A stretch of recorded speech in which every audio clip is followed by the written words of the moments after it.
Banyaknya keluhan masyarakat terkait lampu jalan. Pemerintah Kota Palembang terus menggenjot pemasangan lampu jalan yang rusak atau mati.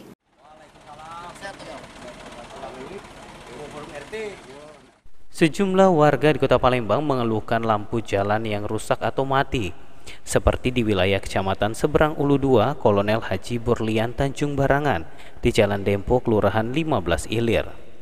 Menanggapi keluhan tersebut, Sekretaris Daerah Kota Palembang Ratu Dewa mengatakan, persoalan terkait lampu jalan saat ini pemerintah Kota Palembang terus berupaya mengejut pemasangan lampu jalan yang harus diperbaiki dan akan bertahap untuk wilayah lainnya.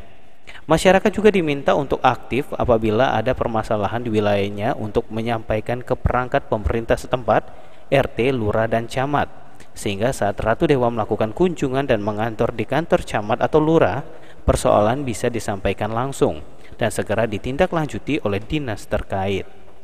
Bagi masyarakat yang ingin mengadu kepada pemerintah gimana Pak? Untuk bagi masyarakat yang ingin mendapatkan pelayanan pengaduan bisa langsung mengakses, ada telepon khusus nanti dikoordinasikan dengan Dinas Perkimtan, juga bisa melalui media yang ada, sosial media. Kebetulan kita juga aktif di sosial media. Silakan di DM ataupun di WA, bahkan di SMS, selalu terbuka untuk kita tindak lanjuti dengan segera mungkin.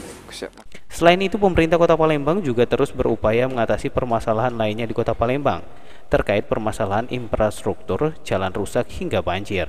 Abidin Riwanto, PAL TV.